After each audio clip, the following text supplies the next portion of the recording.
खबर को समझने के लिए, और इसमें हम आपको दिन भर की चर्चित खबरें दिखाते हैं और खबर को विस्तार से समझाते भी हैं। तो आइए जल्दी से जान लेते हैं आज की वो मुख्य खबरें जिस पर होगी हमारी नजर। सबसे पहले समझिए, अभी क्यों नहीं होगी टीचर की ट्रांसफर पोस्टिंग, ये आपको बताएंगे। समझिए डिजिटल अरेस्ट कितना डेंजरस है, ये भी आपको बताएंगे। दूसरे चरण के दंगल की पूरी ABCD आपको समझाएंगे, और वोट जिहाद वर्सेस एक मुश्त हिंदू वोट की बात क्यों हो रही है, ये भी आपको बताएंगे।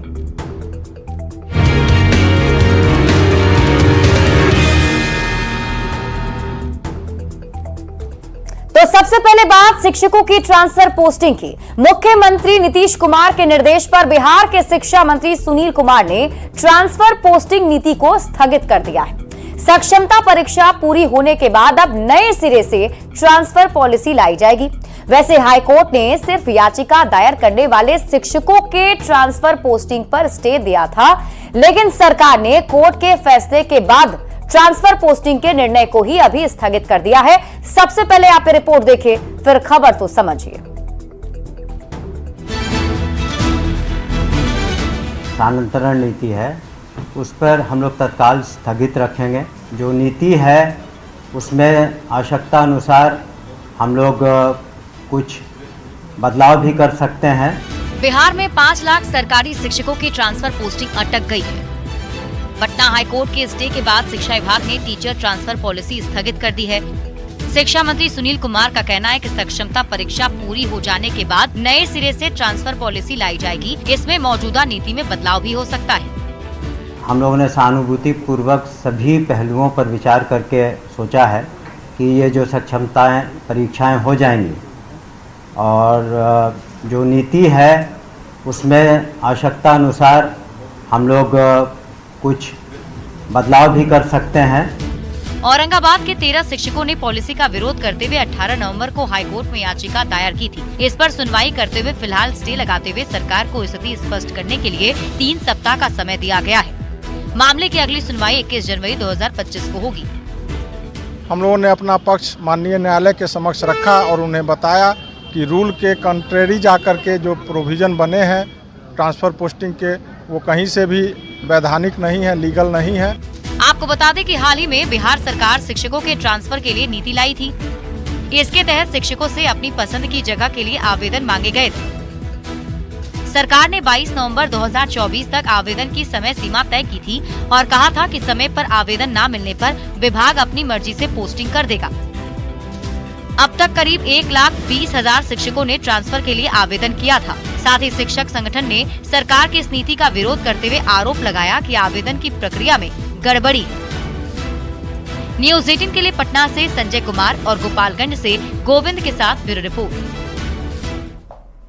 और अब आप शिक्षक ट्रांसफर पोस्टिंग पॉलिसी की इस पूरी कहानी को जानिए।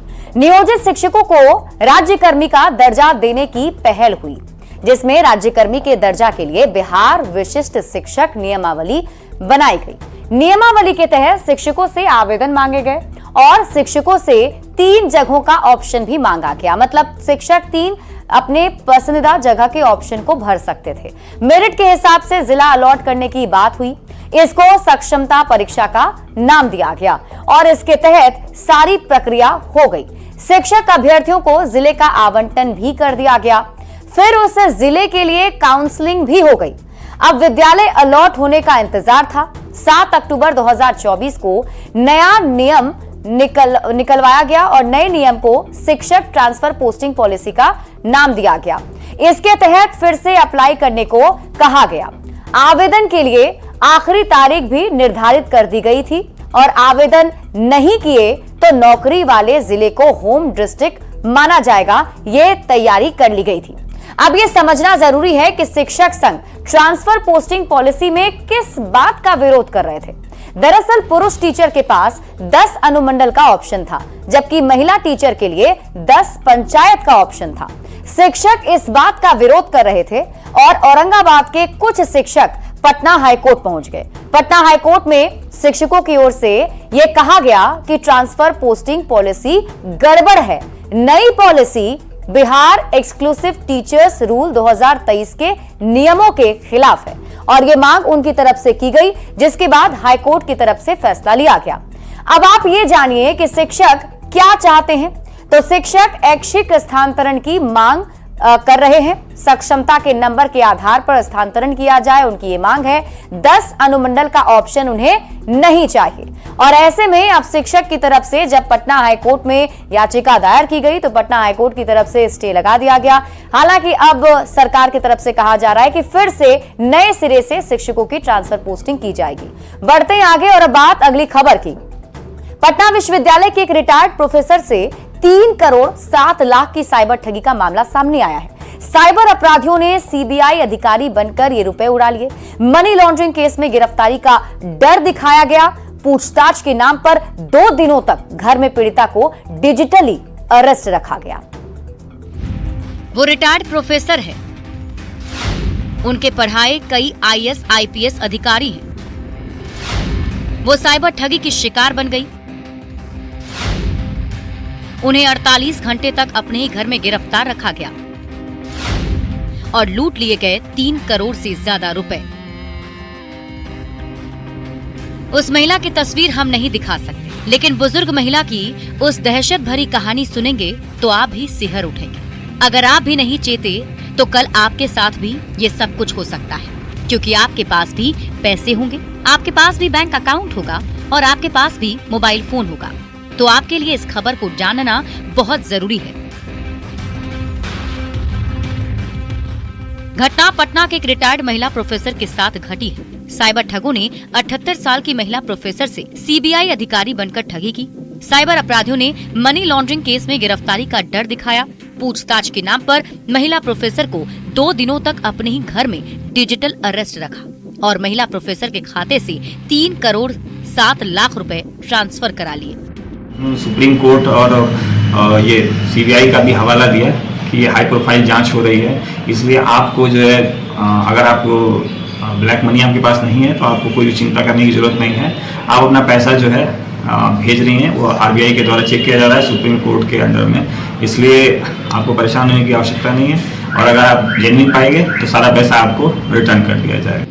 साइबर ठगों ने ठगी के लिए कंस्ट्रक्शन कंपनी, ट्रैवल कंपनी के नाम से करंट अकाउंट खोले और कर्नाटक, बंगाल, गुजरात के कुल 5 खातों में पैसे ट्रांसफर करा लिए।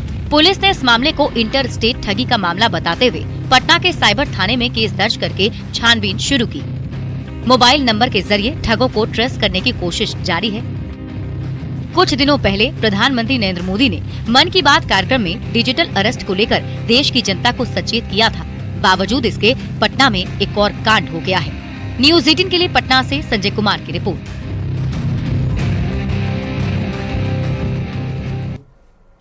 और अब आप सबसे पहले ये समझिए क्या है डिजिटल अरेस्ट। तो डिजिटल अरेस्ट साइबर फ्रॉड का अब एक नया तरीका है। आप यूं कह सकते हैं कि इस नए तरीके के जरिए अब ठगी की जाती है। अब आप समझिए कि अपराधी कैसे करते हैं डिजिटल अरेस्ट। तो साइबर अपराधी किसी भी व्यक्ति को ऑडियो या फिर वीडियो कॉल करते हैं और खुद को पुलिस अधिकारी या फिर कोई जांच अधिकारी बता देते हैं। अधिकारी बनकर सामने वाले को डराते हैं, गिरफ्तारी की धमकी देते हैं और घर पर ही रहने को मजबूर कर देते हैं। वीडियो कॉल से हटने भी नहीं देते हैं। सोचिए, इस तरीके से वो वश में कर लेते हैं कि वीडियो कॉल से भी हटने नहीं देते और किसी को कॉल भी नहीं करने देते हैं। आपके ही घर में आपको डिजिटल अरेस्ट कर लेते हैं। सामने वाले व्यक्ति को इतना डरा देते हैं कि वो आदमी डर जाता है, सहम जाता है। गिरफ्तारी का भय दिखाया जाता है और छोड़ने के बदले उनसे पैसे ऐंठ लिए जाते हैं। अब आप ये जानिए कि डिजिटल अरेस्ट के पहले क्या धमकी देते हैं। कुरियर में ड्रग्स ऐसी धमकी दी जाती है। बैंक खाते से हेराफेरी हुई है ये बताया जाता है। मनी लॉन्ड्रिंग का भय भी सामने वाले व्यक्ति को दिखाया जाता है। और ठगने के लिए अपराधी अगर पैसे नहीं हैं तो लोन भी दिलवाते हैं। लोन वाले ऐप्स भी डाउनलोड करवा देते हैं। मतलब ये कि अपराधी आपसे अगर पैसे मांग रहे हैं, आपके पास पैसे नहीं हैं, तो आपको लोन वाले ऐप्स डाउनलोड करवा देते हैं और कई बार 2 से 3 दिन तक डिजिटल अरेस्ट ही रखा जाता है। अब आप ये जानिए कि ज्यादातर किसको डिजिटल अरेस्ट किया जाता है। पढ़े लिखे लोगों को, कानून के जानकार को, इन लोगों को ज्यादा टारगेट किया जाता है। अब जबकि डिजिटल अरेस्ट के मामले बढ़ते ही जा रहे हैं, तो आपके लिए भी डिजिटल अरेस्ट से बचने के लिए जरूरी जानकारी जानना जरूरी है। तो जानिए कि जांच एजेंसी या पुलिस कॉल करके कभी भी आपको धमकी नहीं देती है। जांच एजेंसी या पुलिस कानूनी प्रक्रिया के तहत ही कार्रवाई करती है। ऐसे में अगर आपको कोई ऐसा कॉल आए तो आपको सतर्क हो जाना है। डिजिटल अरेस्ट से बचने का तरीका क्या है वो भी आपको बताते हैं। देखिए, डराने वाले कॉल आए तो तुरंत ही आप पुलिस को इसकी जानकारी दे सकते हैं। पुलिस की तरफ से भी और एक national cyber crime helpline number भी जारी किया गया है 1930। इस पर आप कॉल करके शिकायत दर्ज करा सकते हैं। इसके साथ ही सोशल मीडिया साइट एक्स पर भी पोस्ट करके @cyberdost के जरिए भी आप शिकायत दर्ज करा सकते हैं। तो ऐसे में डिजिटल अरेस्ट से बचने की बहुत जरूरत है और हर किसी को जागरूक होने की जरूरत है, क्योंकि पटना में इस कांड ने सबको एक बार फिर से डरा दिया है। बढ़ते हैं आगे और बात अगली खबर ही करेंगे। यूं तो 18 नवंबर की शाम 5 बजे ही